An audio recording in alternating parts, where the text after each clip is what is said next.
Je vois le président de la République, il est droit, il est grave. Il doit valider l'option dans les 2 minutes.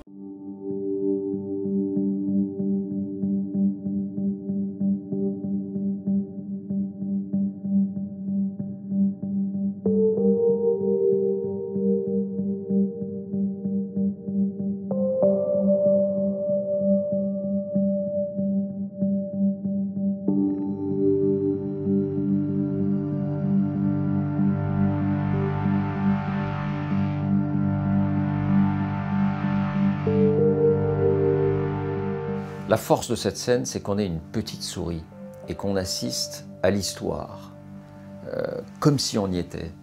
Le général Gallet, il n'a plus que 2 options devant la poussée et la montée en puissance de l'incendie. Soit on laisse tomber et on sauve les immeubles autour, on les protège, Notre-Dame s'écroule, le tout c'est que l'incendie ne se propage pas dans Paris.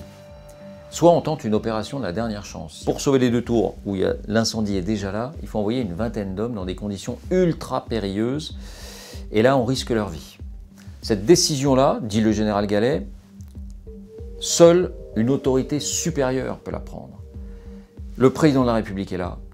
C'est lui qui va donner son feu vert ou son feu rouge à ce plan. Vos craintes sont là. Et là le risque, c'est un effondrement. Oui. Je vois le président de la République, il est droit, il est grave.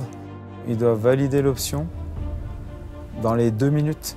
Et il doit faire confiance au chef des pompiers avec sa feuille format A4 qui représente en fait la manœuvre. Il faut s'imaginer une ambiance assez pesante. On est à la préfecture de police de Paris. La préfecture est juste en face de Notre-Dame. Donc tous les officiels qui sont venus petit à petit, beaucoup des politiques, un petit peu aussi des membres du clergé, se sont retrouvés là. C'était en fait la cellule de crise qui était là. En fait, il y a une ambiance, on dirait un enterrement. C'est-à-dire que les gens chuchotent, ils ont des mines graves, tout le monde est assez abattu et on sent vraiment un stress, une tension qui est palpable. Si là ça s'effondre, ça va affaiblir et là avec la chaleur, celle-ci peut tomber une demi-heure après.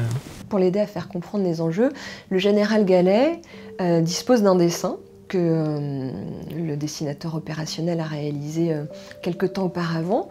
Donc ce dessin, en fait, c'est vraiment une feuille A4 sur laquelle est résumée sa stratégie. C'est-à-dire qu'on voit dessiner en 3D la cathédrale, on voit où est le feu et on comprend en fait en le regardant très bien comment tout pourrait s'écrouler par effet de domino.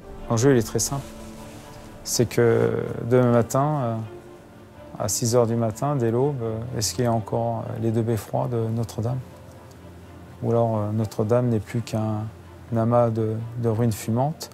Quand le général Gallet expose sa décision, on voit que lui est favorable à ce qu'on prenne le risque. Il dit qu'on peut le faire. Maintenant, la décision revient au président de la République parce que si la cathédrale s'écroule, s'il y a 20 morts, peut-être même plus, parce qu'on ne sait pas comment elle peut s'écrouler, il y a tous les gens qui sont autour aussi. Ça sera la décision du président de la République, donc il faut aussi qu'il soit en mesure de l'assumer. On sent qu'Emmanuel Macron est grave, qu'il réfléchit, et il valide la décision. Et ce qui est fort, c'est que tout se joue en un regard. Il le regarde, il lui met la main sur l'épaule, il fait un oui de la tête, et il lui fait un clin d'œil. On y va. Et il y va.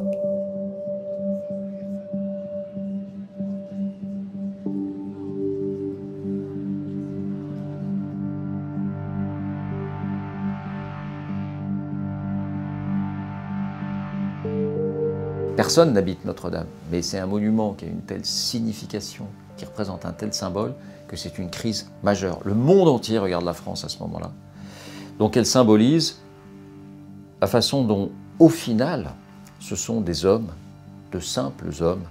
Bien sûr, il y a un président de la République et il y a un général des pompiers. Mais au final, ce sont des hommes qui regardent, qui estiment, qui réfléchissent et qui donnent le feu vert ou le feu rouge. C'est ça qui est fascinant. C'est comment se jouent des décisions majeures. Et En voyant cette scène, on comprend comment se décident aussi des opérations militaires de très haut niveau. C'est un peu la même chose.